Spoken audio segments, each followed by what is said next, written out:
Esperar aqui o Teams. Bom, agora tá gravando. Bom, boa noite, pessoal. Vamos lá, então. Deixa eu compartilhar aqui a tela. Janela, apresentação. Tá aparecendo aí para vocês? Se alguém puder me dar só um toque, né? Se tá aparecendo ou não. Tá aparecendo já. Ah, legal. Maravilha. Aqui, beleza. Só para eu poder apagar marcações de slide. Então, vamos lá. Então, a ideia hoje, né, eu com o Gerson, é a gente dar continuidade, certo? No assunto aí de atributos. É uma coisa que vai estar bem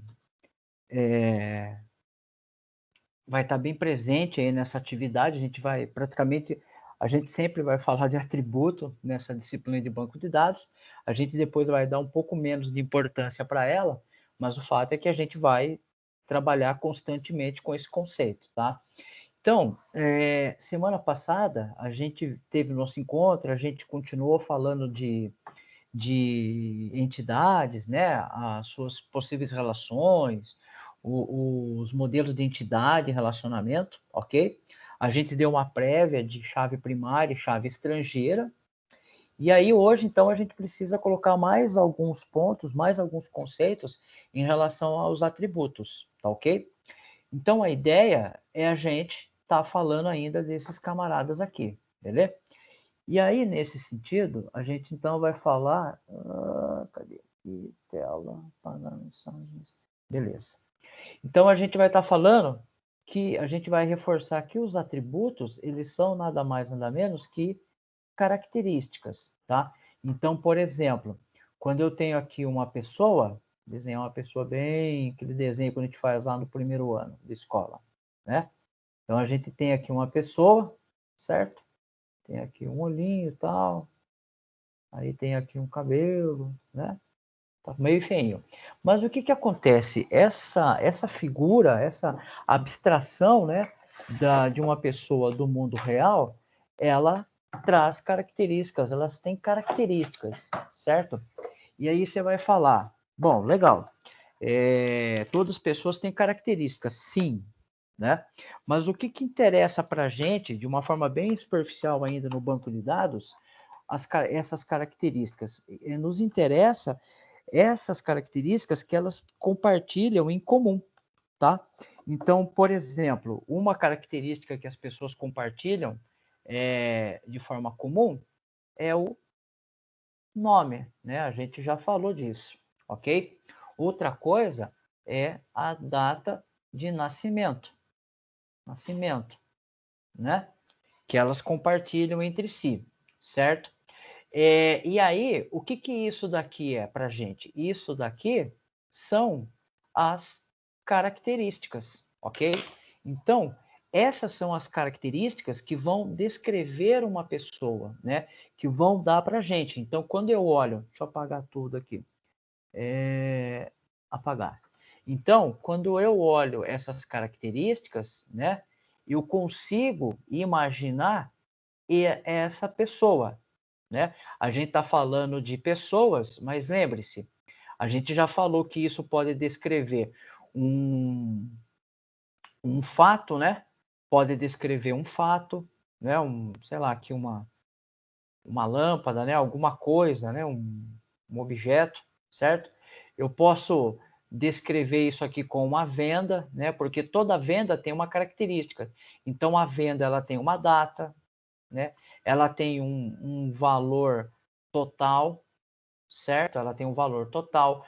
Aqui tem um serviço, então vamos lá. O tempo, né, de duração desse serviço, como por exemplo, uma ligação telefônica, né? Então, isso pode ser para a gente, são características. Tudo bem? Tá claro, então, para a gente aí o que é o que são essas características? A gente já falou um pouquinho disso aqui, né? E essas características, elas vão identificar a entidade. Então, de novo, a gente falou que nós temos várias entidades. Então, aqui tem a entidade A gente pode ter a entidade B, né? que é um retângulo com uma palavra dentro. Aqui eu estou colocando apenas de forma simples. Então, a gente pode ter aqui, por exemplo, venda, né, que é uma entidade. E o que, que tem dentro aqui? O que, que são os atributos? Os atributos são esses carinhas aqui, que a gente já viu também, né? E esses atributos, eles são as características. Então, como a gente está falando, quais são os atributos que vão identificar a entidade venda com suas características? Bom, então vamos pensar nas características de uma venda. O que, que uma venda tem? Uma venda tem data, né? Tem valor total, tem a forma de pagamento, né? Tem a lista dos itens ou serviços que compõem aquela venda, certo? Então perceba que essa coleção, esse conjunto de características que são os atributos, eles vão dar para a gente uma abstração do que é aquela venda, ou seja, vão dar, a gente quando olhar esses dados, a gente vai saber do que se trata essa venda. Então eu posso ter, por exemplo, aqui uma entidade chamada pessoa. Pessoa, né? Posso ter uma entidade pessoa. Então, quais são as características de uma pessoa? Data de nascimento, nome, sobrenome, e-mail, CPF, telefone, endereço, tá ok? Então, essas características que eu citei aí para vocês, essas características que são os atributos, eles vão caracterizar essa. A gente pode pensar também numa outra coisa, numa coisa que não é pessoa, os pet, né? Que são os bichinhos de estimação. Eles também têm características, a raça, a idade, né? A cor do pelo, enfim, entre outras coisas aí, tá? Opa, não era isso que eu queria. Aqui. Beleza? Tranquilo até aí, então? Então, vamos lá. E aí, a gente já falou bastante disso. E o que interessa, o que, que a gente vai cuidar, o que, que a gente vai falar hoje com um pouco mais de aprofundamento, é que esses atributos, eles podem ser, né? Eles podem ser simples, composto, né? Multivalorado, determinante e derivado. Então, peraí, professor. Então, o senhor está falando que aqui eu tenho uma pessoa que é uma entidade, certo? E que essa entidade ela é formada por atributos, né? Os atributos, por exemplo, e que esses atributos aqui eles têm um conjunto de características, além os tipos de atributos, sim, esses tipos de atributos são esses que estão aqui, ó. Simples, composto, multivalorado, determinante e derivado. Então perceba que esses atributos, eles ainda existem categorias, nós podemos ainda categorizá-los ele. Beleza? Tudo bem? Tranquilo? Se tiver alguma questão aí, vocês falam aí, pessoal. Tá bom? Qualquer coisa, dá um sinal aí. Então vamos lá. Opa, cadê eu aqui? Vamos lá. Muito bem. Então, vamos falar então agora do atributo simples, ok? Vamos falar do atributo simples. O que, que vem a ser esse atributo simples? Então, de novo, né? Se eu chegar aqui, eu tenho uma pessoa, que é uma entidade, certo? E ela tem vários atributos aqui, né? Tem vários, pode ter vários atributos. Então, nós estamos dizendo que um deles aqui é simples. Simples, ok? E o que, que é, então, esse cara aqui? É um valor único a cada ocorrência, né? A cada ocorrência da entidade, como, por exemplo, o atributo nome da entidade cliente. Cada cliente possui apenas um nome. Então, pera um pouquinho aí. Se a gente pensar aqui, ó, de uma forma simples, vamos de novo aqui, Flávio. Eu tenho aqui a pessoa, certo? Isso daqui é o modo gráfico, certo? Vamos para o próximo estágio da abstração, que a gente viu lá, que seria mais ou menos aqui a tabela. Então, eu vou ter aqui o nome da pessoa, não é isso? Né? A gente tem aqui mais ou menos. Vou colocar, tá bem feinha a minha tabela, tá? Opa, peraí, apertei o botão demais aqui. E aí, ó, eu tenho vários outros atributos aqui indo mais para a direita. Mas vamos nos concentrar apenas no nome, por exemplo. E aí, ó, eu posso ter várias linhas aqui, ó. Várias linhas, tá ok? E isso daqui é infinito. Isso daqui é infinito, tá? O que que é aqui? Então, aqui eu tenho o A, B, C, X, Y, Z. O que que é cada linha aqui? Isso daqui é uma ocorrência. Ocorrência. Beleza? Então, essa ocorrência pode conter quantos nomes de cada vez? Apenas um, tá? Ah, mas eu posso mudar, eu posso alterar esse nome mais para frente? Pode. Só que daí você vai substituir o que está aqui, você vai arrancar o que está aqui e vai colocar um outro nome, né? ZVF, você vai colocar um outro. Então perceba que quando você muda, você está substituindo o anterior pelo novo, ou seja, você está tendo ainda um único valor de cada vez para cada ocorrência. Tá claro isso, pessoal? Tudo bem? Olha lá, hein? Se tiver com dúvida, fala, a gente explana mais aí a fala, tá bom? Então, vou continuar aqui, tá? Bom, diferente do atributo composto, simples, nós temos um oposto a ele, que é o composto, tá? O composto, vocês vão perceber que ele pode ter mais de um valor, né? Então, olha só, o conteúdo dele é formado por vários itens menores, que quando a gente junta, dá uma informação, monta esse atributo composto. Então, por exemplo, a gente pode ter ali, ó, o endereço, né? O endereço, seu conteúdo poderá ser dividido em vários outros atributos. Esse tipo de atributo é chamado de atributo composto.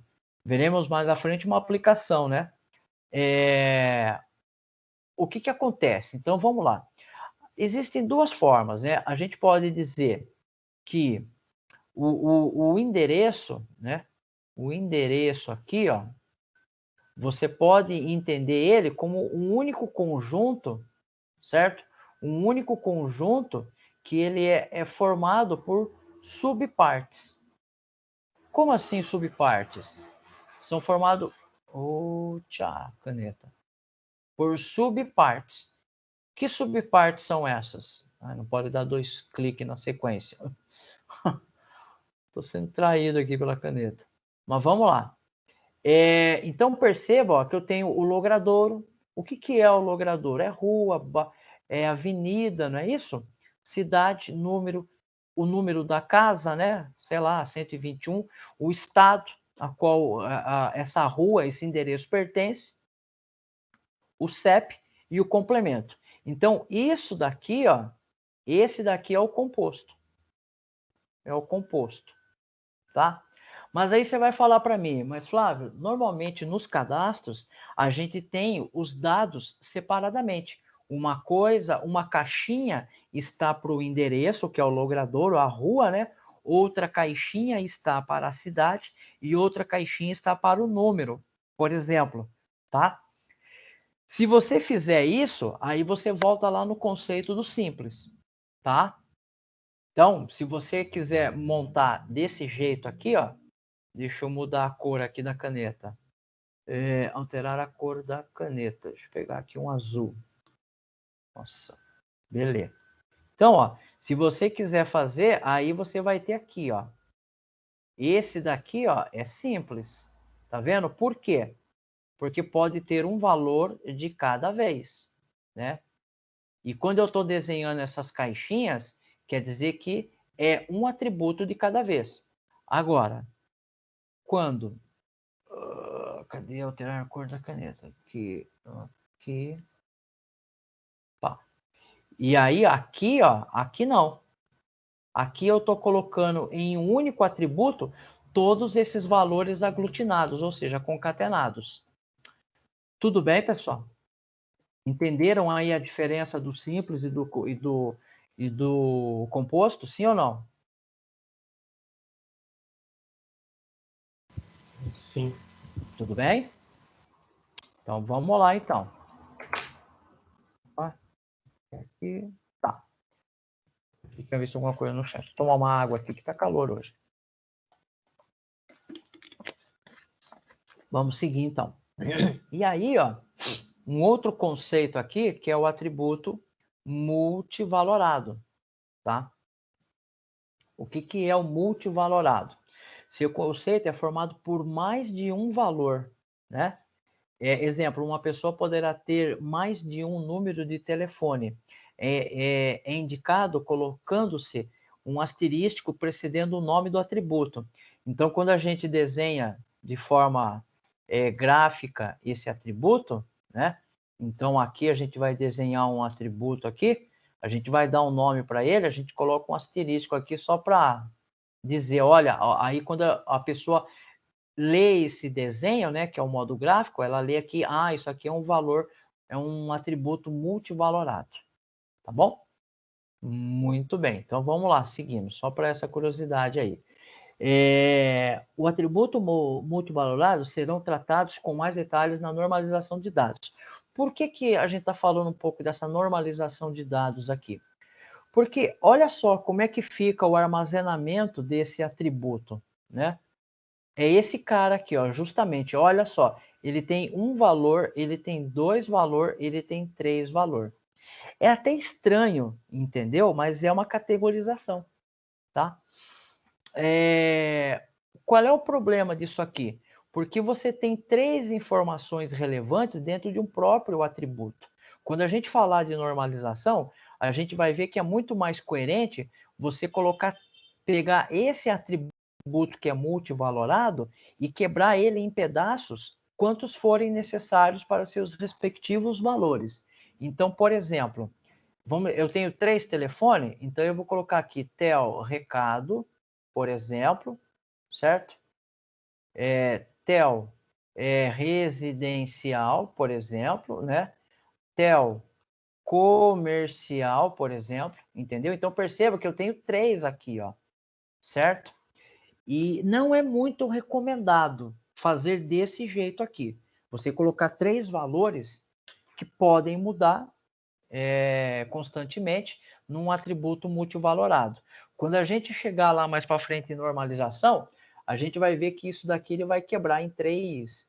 Isso daqui, esse atributo, ele vai quebrar ele em 3 atributos, tá? Em outros 3 atributos aí. Por quê? Porque é muito melhor o gerenciamento disso, tá? A gente vai provar isso para vocês lá na prática. Beleza? Tudo bem? Então vamos seguindo aí. Esse daqui, de certa forma, a gente já meio que falou um pouco dele, né? A gente já falou um pouquinho dele aí, mas vamos falar um pouco mais que é bem importante. É o atributo determinante. A gente pode, inclusive, chamar isso daqui, ó, de chave primária. Primária. Opa, ficou curtinho aqui. A chamada PK, né? A chamada primary key, em inglês, tá bom? Então, ó, olha só que interessante. Ele identifica de forma única um elemento na entidade. Ou seja, pode haver não pode haver vários repetidos. Então, é aquilo que a gente falou. Eu posso ter uma entidade pessoa, né? Pessoa, certo? Que vai.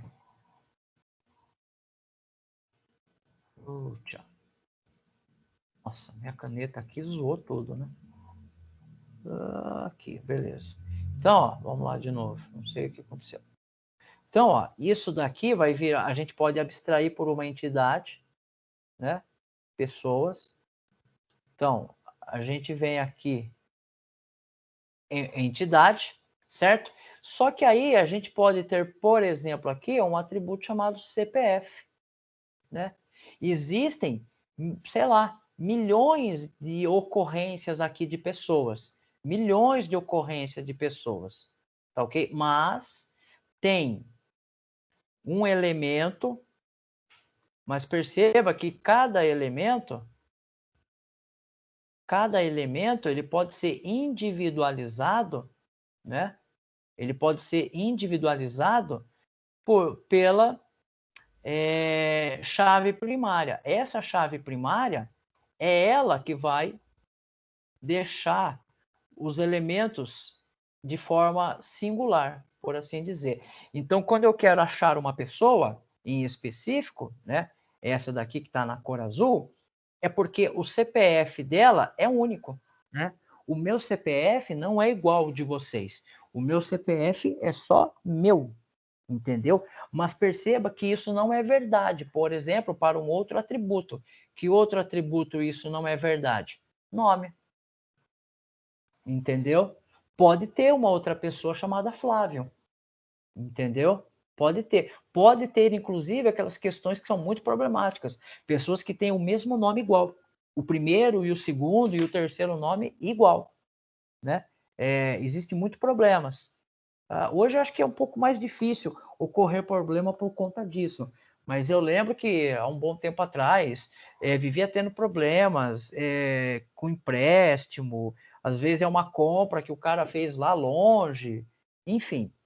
O fato é que os atributos determinantes, eles são uma forma muito importante e necessária para que a gente identifique um elemento, uma ocorrência, dentre várias outras que ali estão dentro de uma entidade, tá? Imagina, por exemplo, o banco de dados da Previdência Social. Previdência Social é gigante, né? Existem milhões de dados lá, milhões de dados. Como é que eles sabem que eu... a pergunta é até meio estranha, né? A fala é até meio esquisita. Mas como é que eles sabem que o Flávio Mania é o Flávio Mania daquele CPF? Porque quando eles fazem a pesquisa, né? Eles pesquisam lá pelo CPF, por exemplo, né? Eles descobrem tudo, né?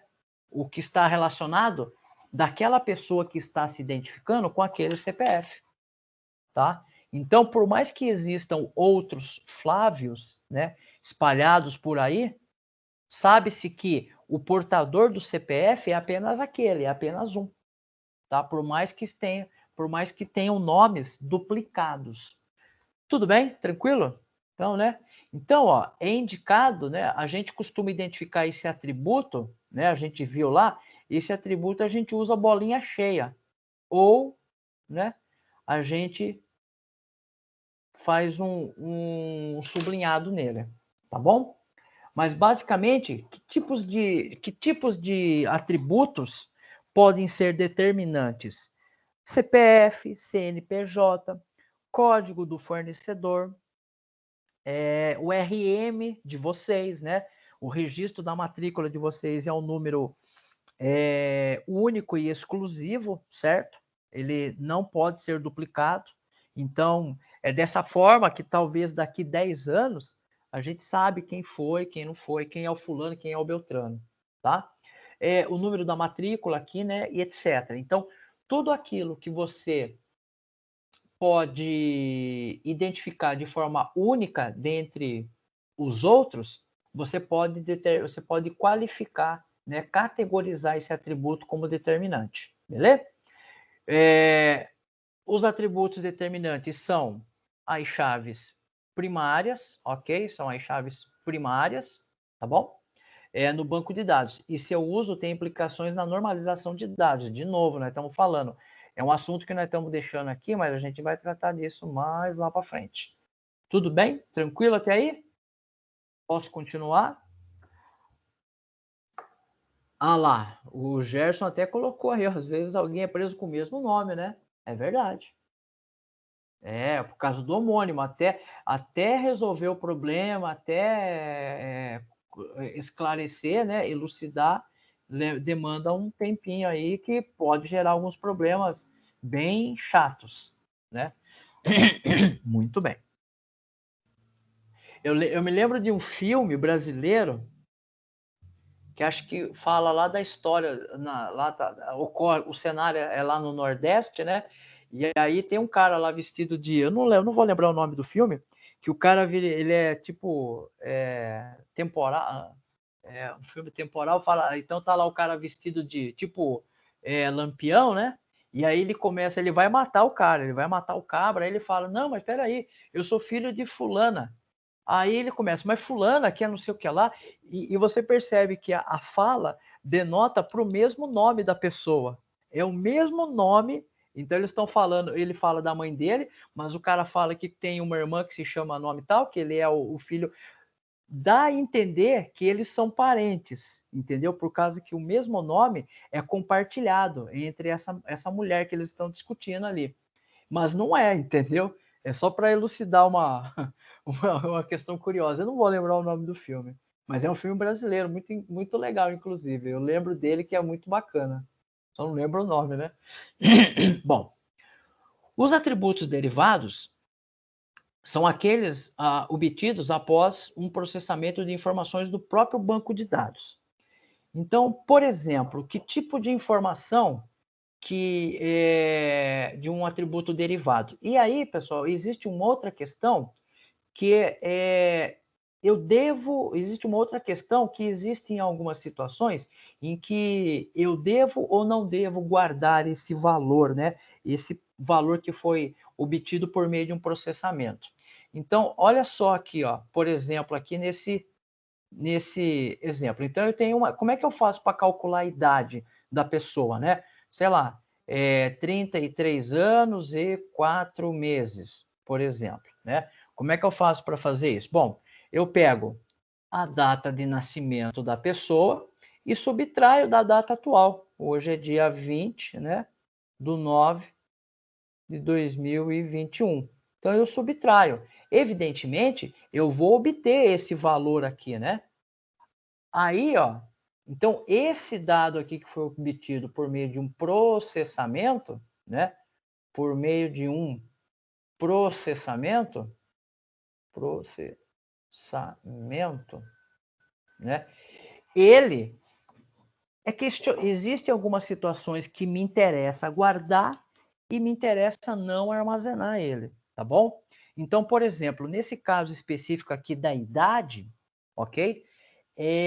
Não preciso armazenar. Por quê? Se eu tenho a data de nascimento e eu tenho a data atual, basta eu pedir para o computador, para o banco de dados, fazer o cálculo. Olha, pega a data de nascimento aqui do fulano, subtraia da data de hoje, e o que eu vou ter vai ser a idade dele de forma muito precisa.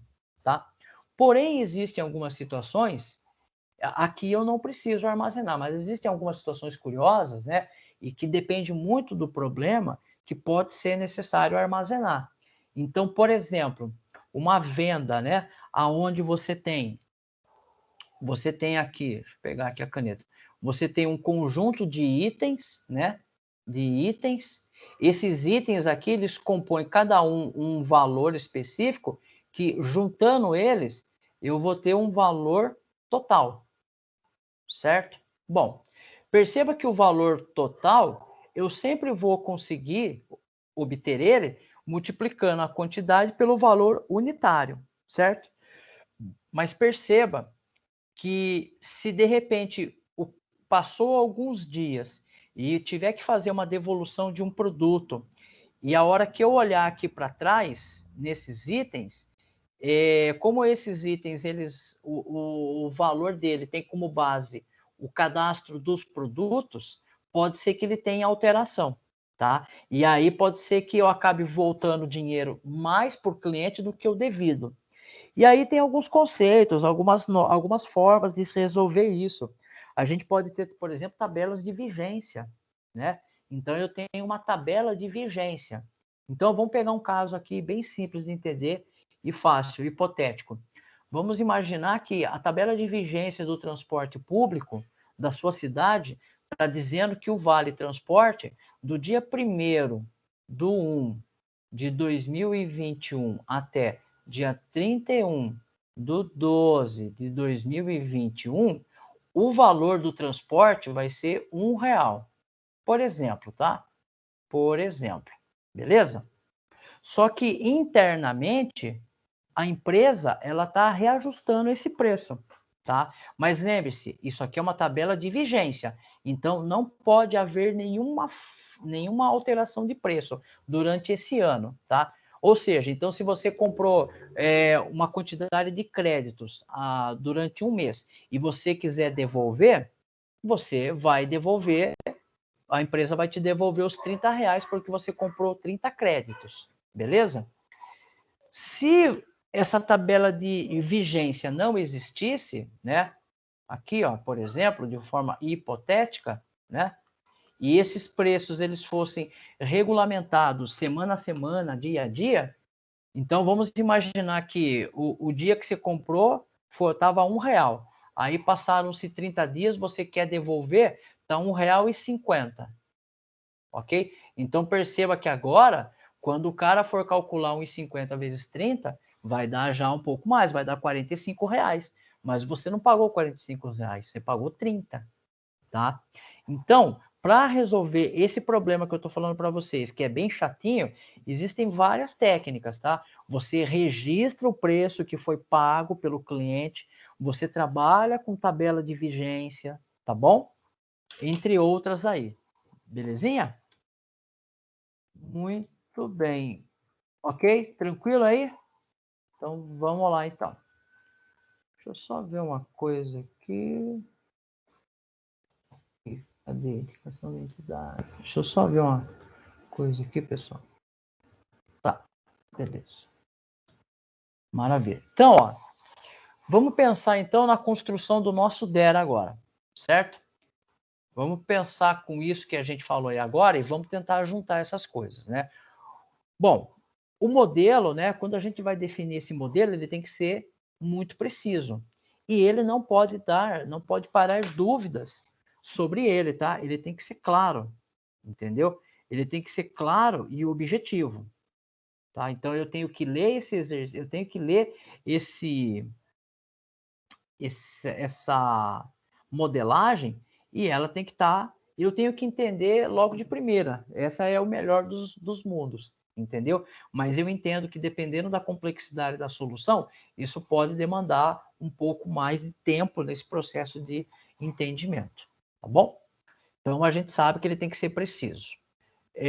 Diferentes leitores de um mesmo DER devem sempre entender exatamente o mesmo cenário, o mesmo contexto. Então, por isso que é legal quando a gente pega uma linguagem universal, que ela vai ser entendida de forma tranquila por todos, sem se preocupar.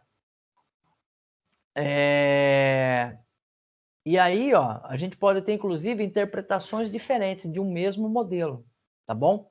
Podem ser equivalentes. E aí, quando você pega dois modelos diferentes, qual que prevalece? Bom, o que se aproxima mais da realidade que o cliente está precisando resolver. Beleza? Muito bem. Então, ó, para construir esse modelo de identidade, não pode ser feita uma observação isolada do objeto. Então, eu tenho lá, por exemplo, uma farmácia. E a gente vai ter que construir um banco de dados para a farmácia. Então, eu não posso pegar apenas aquela farmácia, ter ela como referência, assim, tá? Por quê? Porque aquela farmácia, por mais que ela seja única naquela região ali, mas existem procedimentos, né? Procedimentos em que é compartilhado com outras N farmácias. Então, vamos dar, por exemplo, um exemplo que uma farmácia compartilha procedimentos que as outras também o fazem. Aquela questão da retenção da receita quando o remédio é tarja preta. Então, o farmacêutico lá, quando ele pega um remédio com tarja preta e ele segura a receita, ele não está fazendo aquilo porque ele quer, porque existe uma regra maior, né, da vigilância sanitária que diz, olha, todo remédio com essa característica, a receita tem que ficar aqui de posse da farmácia. Na verdade, são duas vias, né? Uma fica com a farmácia, é duas ou é três? Eu acho que é três. Uma fica com o cliente, uma fica com a farmácia e outra é feita uma fotocópia e mandado para o Ministério da Saúde, lá da Vigilância. Só que a que fica com o cliente fica carimbado e assinado, né? Ou seja, aquela receita, ela não é possível comprar mais um remédio com ela, porque ela perdeu já a funcionalidade dela ali no sentido da compra, tá? Então, mas existem algumas situações em que a farmácia pode fazer do jeito que ela quer. Então, por exemplo, ela pode querer fazer uma solução de venda, venda, venda fiado, de um jeito que você fala, nossa, eu nunca tinha pensado assim, tá? E ninguém faz assim, mas ela faz, tá? Essa farmácia faz. E ela quer um sistema que controle a venda fiado que ela tem com os seus clientes. Parece até um pouco absurdo estar falando isso, mas existe, né? Beleza? Então a gente não pode observar de forma isolada, a gente tem que olhar um todo, né? A necessidade de conhecer o contexto onde o objeto está inserido, tá? Aqui é muito importante. O que é esse conhecer aqui onde está inserido? É você ter uma certa vivência do que isso envolve. Então, falar para vocês, por exemplo, talvez chegar e falar para vocês, olha, nós vamos desenvolver um banco de dados para uma empresa mineradora, poxa, eu não faço nem ideia quais são os processos que envolve uma indústria, uma empresa mineradora. Mas agora, se perguntar para mim de escola, opa, aí fica um pouco mais fácil. Por quê? Porque eu estou inserido nesse contexto. Então eu sei que ali tem aluno, tem professor, tem nota, tem falta, tem bimestre, tem bimestre, semestre, né? Tem curso que é anual, tem curso que é por competência, por módulo, né? Agora, como é que faz? E aí? Mas e aí, Flávio? A gente precisa, então, desenvolver para uma mineradora. Como é que a gente faz? Bom, eu preciso agora, então, buscar uma literatura, né, que me ajude a entender como é que funciona uma mineradora. Ou eu contrato uma consultoria, alguém que pode me dizer, olha, uma mineradora funciona assim, funciona assado, tem essa particularidade, tem esses detalhes, ok? Então perceba que quando a gente está inserido no contexto, é muito mais fácil a gente abstrair do mundo real uma solução para a computação. Quando a gente não está inserido naquele contexto, aí é um pouco mais chato, é um pouco mais complexo, mas não impossível. Você só vai ter que andar mais, vai ter que buscar algum conhecimento, vai ter que buscar ajuda, entendeu? É um processo um pouco mais dolorido, por assim dizer, tá? A decisão sobre a construção, né, de um DER, de um modelo de entidade e relacionamento, está sujeita a alterações durante a modelagem. Isso pode acontecer, tá? Quando você está construindo, você já passou naquela questão ali daquelas entrevistas com o cliente, você já fez uma entrevista com o cliente, ele falou um pouco do que ele quer, você entendeu você entendeu, vamos dizer assim, você nunca entende 100% o que o cliente quer, tá? Esse é um grande problema. Alguns processos você entende muito fácil, outros demandam mais tempo, mais observação. Mas vamos lá. Numa primeira rodada, você recebe tanta informação do cliente, do que ele quer, que talvez, eu acho que eu não estou errado, mas você absorve de 50 a 40, 60% do que ele realmente quer. Naquele primeiro momento, você pega a ideia macro, né? A ideia principal do negócio e começa a fazer a sua modelagem, começa a fazer a diagramação. A partir do momento que você acha que você chegou o mais próximo possível, você tem que fazer uma segunda rodada com o cliente para tentar elucidar possíveis dúvidas que podem surgir. Então, agora, com base naquilo que você desenhou, vamos agora confrontar se é aquilo mesmo que o cliente está querendo. Tá? Então, você olha o diagrama que você desenhou sozinho ou de forma coletiva na empresa e você volta com o cliente para um segundo encontro para revisar isso, se isso está correto. E qual a chance de ter alteração? Total. A chance de ter alteração é total. E nada impede de você ter que fazer 10, 15 rodadas de negociação com o cliente para poder entender um processo. Às vezes existe um processo tão específico que não é da sua área e você não está inserido no contexto, que é difícil entender, tá?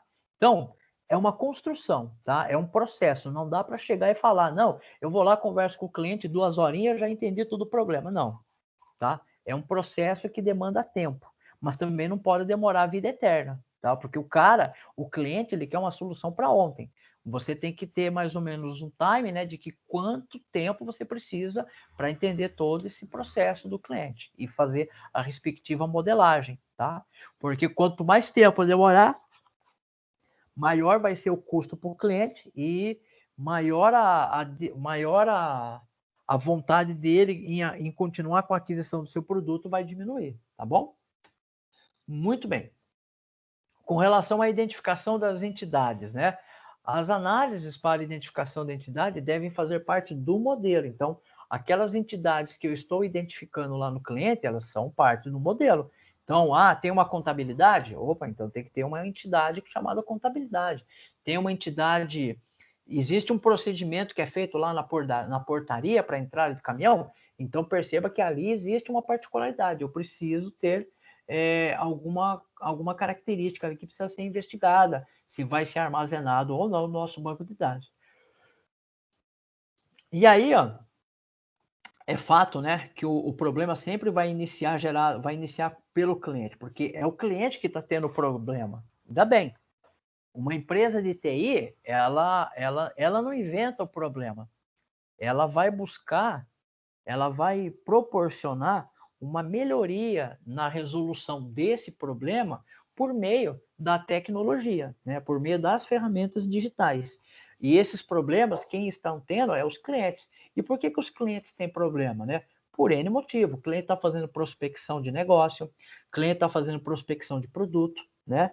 Ele precisa entender os seus clientes, ele precisa vender o produto, certo? Então, todo esse processo que ele depende para manter a sua subsistência com a venda, produção e desenvolvimento do seu produto, vai gerar na contrapartida, ali no miolo, né, como processos operacionais na construção desse artefato, vai gerar registros o armazenamento e controle desses registros é interessante para o cliente. Então, ele tem agora um problema, ele precisa tornar esse processo de acesso e armazenamento mais acessível possível, tá ok? E aí, normalmente, né, eu vou montando isso com aquilo que eu já tinha falado para você, a partir de fases de análise, né, dentro do meu sistema. Então, eu tenho uma fase que eu vou lá, observo, eu posso ter uma fase em que eu pergunto, posso ter uma fase em que eu quero que o cliente fale como é que ele vê isso, né? E aí eu vou quebrando essas etapas e vou organizando elas em etapas e vou vencendo cada uma delas. Então, eu trabalho com o cliente para refinar esses requisitos, para refinar esse processo de construção, beleza? Esse processo de refinamento, por assim dizer, ele é constante, viu, pessoal? Ele não é algo que parou, eu fiz e está certo. Pode sofrer uma mudança no meio do caminho. E quando a mudança ela acontece antes de você implementar a solução no cliente, ela tem uma característica, né? De um certo ponto de vista, ela é fácil, né? Agora, e quando surge uma situação, quando as coisas já existem? Quer ver um exemplo prático, típico? A nota fiscal eletrônica paulista, né? A nota fiscal eletrônica, desculpa. A nota fiscal eletrônica, ela é uma situação que foi criada, talvez se não me falha a memória, acho que uns 5, 6 anos atrás, talvez, tá? Posso estar até enganado do tempo, talvez um pouco mais. Mas o fato é que não existia nota fiscal eletrônica, tá? A nota fiscal, ela não tinha essa característica. Hoje não. Hoje, quando você, por exemplo, compra um produto do Mercado Livre ou da Submarino, né, de um site aí da Amazon, você fez a compra, confirmou o pagamento, em questão de minutos, a nota fiscal eletrônica ela já está emitida, né? Ela já existe, ela já está emitida, né?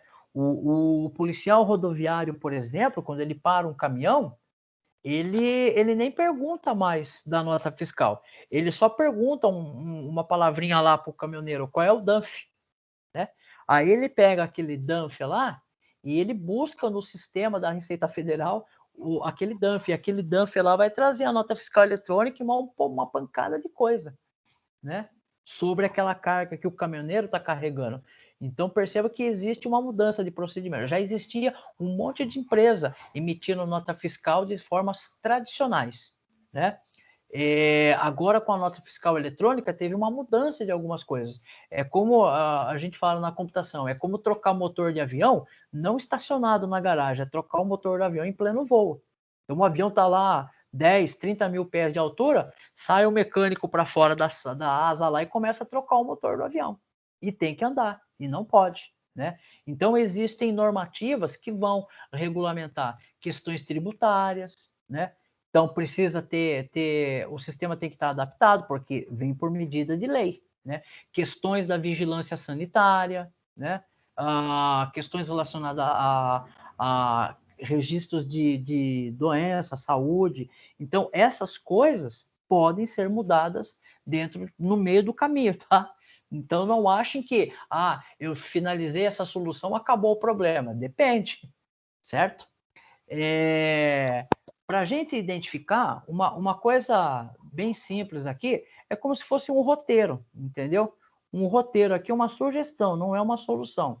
Que coisas são trabalhadas, né? O que pode ser identificado, número e código, né? São coisas que você vai colocando numa folha de caderno, como é que o cliente trabalha, né? Tem atributos, esses atributos são relevantes, pertinentes, né? Essa coisa pode assumir forma de uma tabela, né? Ou seja, opa, isso aqui pode ser uma entidade, né? É um documento externo, recibo, fatura, se sim, é forte candidato a uma entidade, certo? Porque é um fato gerado fora, tá? Tem significado, né, próprio. Qual a entidade principal do contexto? Então perceba que são aqui algumas dicas que podem ajudar nesse processo, não são as únicas, tá? Uma outra dica aqui também é usar substantivos, adjetivos, verbos, advérbios, né? E procure sempre visualizar qual é a entidade principal do contexto sobre a análise, beleza? Com relação às regras para a conservação de entidades corretas. Entidades redundantes, ok? Se duas entidades expressam a mesma informação, ou seja, refletem o mesmo cenário, as mesmas características, o nome de descrever melhor essa entidade deve ser escolhido, né? Ou seja, espera um pouquinho, eu preciso então rever essas duas entidades. Será que são coisas realmente distintas? Ou será que está tendo alguma confusão na hora que eu estou fazendo essa modelagem? Então, tem que ficar atento com isso. Um exemplo é, um sistema bancário, as entidades cliente e usuário podem ser redundantes. Então, pensa para um sistema bancário, o que é um cliente e o que é um usuário, né? De um certo ponto de vista, o cliente é um cliente identificado e que tem conta, né, naquela empresa. Mas um usuário pode ser uma pessoa que usa aquele sistema bancário como posto bancário, por exemplo, para receber um pagamento, né, para fazer um pagamento de conta agendada, mas ele não é cliente, ele não tem um cadastro completo, ele tem um cadastro resumido, se é que pode dizer, tá? Então perceba que parece a mesma coisa, mas não é, entendeu? Vamos lá. Entidades relevantes, né? Ou seja, em um exemplo, né? Em um sistema bancário, a entidade de funcionários pode ser irrelevante. Por que, Flávio? Pode ser irrelevante. De novo, a gente tem que pensar no contexto, né? Pode ser que, se eu for dono de uma faculdade, eu não quero contratar nenhum funcionário, eu quero terceirizar tudo, certo? E aí, eu não pago, eu não tenho folha de pagamento. Na verdade, eu faço um pagamento para uma empresa que ela é que é responsável pelos funcionários terceirizados. é muito comum a gente encontrar esse tipo de serviço, são serviços de vigilância, né, conservação, né? Então, por exemplo, uma empresa de segurança privada, eu não contrato o segurança, pelo contrário, eu contrato uma empresa. A empresa, ela que é responsável por organizar a folha de pagamento dela. Então, tem que pensar bem se isso é algo interessante. Eu lembro que eu prestei uma vez um serviço para uma empresa em São Paulo, fugiu agora, Sandivic era o nome da empresa. Ela lidava com ferramentas de corte, era uma grande empresa lá em São Paulo. E o legal lá é que todos os setores administrativos da empresa eram pequenas empresas especializadas. Então, tinha uma área de contabilidade lá, era uma empresa de contabilidade. Tinha uma empresa lá que administrava, as pessoas que administravam a empresa eram tudo terceirizadas, era um negócio muito doido. Tá? A empresa tinha bastante engenheiro, então existia uma empresa de engenharia lá que ela que contratava os engenheiros. A empresa nem sabia quem era aquele cara, ela só pagava e dava demanda e cobrava resultado, tá? É uma situação um pouco meio diferente, né? Mas enfim, isso pode acontecer. Entidades vagas, né? Em um sistema bancário, a entidade rede pode ser vaga. O que é rede? O que você está querendo dizer com rede? Né? Eu estou dizendo a rede de clientes que a empresa detém. Tá, mas perceba que não faz muito sentido armazenar isso. Agora, ter os dados daquela agência que está aqui numa cidade, num outro estado, isso é interessante. Agora, uma rede, né? Perceba que não faz muito sentido. Bom, era isso. Deixa eu ver aqui se vocês estão com alguma... Tudo bem, pessoal? Ficou claro aí para vocês o que a gente estava colocando? O que a gente falou aí um pouco? O que vocês estão com alguma dúvida? Sem dúvidas, pessoal. Olha lá, hein? O pessoal tá tímido aí. Né? Dá uma Mas olhadinha no arquivo que eu Deus mandei para certo. você. É um assunto importante, tá? Porque essa questão aí, ela apesar de ainda ser uma questão de planejamento do banco de dados, é importante. Não tem muita coisa, né? Vocês viram que ali acho que são 5 categorias, mas é legal tá bem depois. Lógico que absorver isso numa aula só não é absurdo, né? Mas se vocês não estão com dúvida, tudo bem. O Gerson parece que fez um exercício para a gente, Gerson. Isso. Quer falar um pouquinho? Ou vai colocar lá e se vire? Como tá nosso tempo aí? 9h30? Não, dá tempo sim, ô louco. Vamos passar para eles e fazer o primeiro? Eles fazem e daí a gente bate um papo? O que você acha? Pode ser. Faz Então sob tá bom, demanda, viu o eu que vou tem. jogar aqui. Tá bom.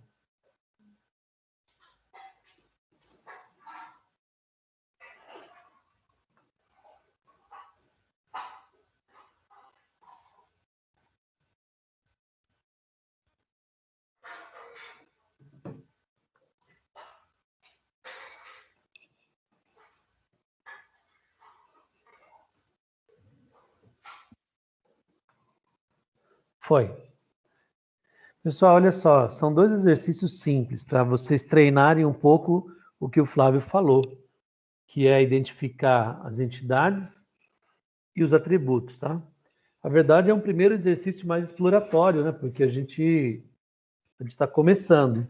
E na aula que vem, provavelmente, a gente vai começar a colocar isso daí numa formato mais de diagrama. Eu não tenho certeza ainda como está nosso programa lá.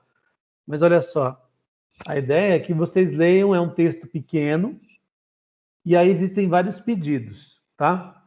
Que horas são agora? 9h31. Então, vamos abrir aqui, peraí.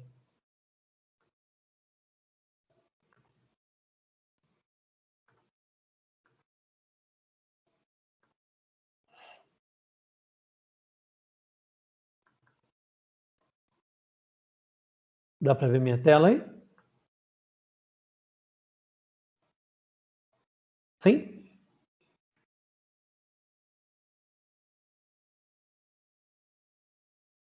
Sim, está aparecendo já. Então, olha só, pessoal, são dois exercícios simples, tá? Não são muito profundos, mas assim, a ideia aqui, ó, tem um texto falando sobre um problema, tá? E aí, eu separei aqui, ó, atividade A. Você vai olhar para isso aqui e vai procurar a entidade. Fala assim, tá, nesse contexto aqui, eu agrupo os dados em quantas partes? Aí você define, não vamos ficar influenciando vocês aí. Vocês vão definir, eu vou ter isto, isto e isso. Então eu vou agrupar em uma coisa, uma segunda e uma terceira, sei lá, tá?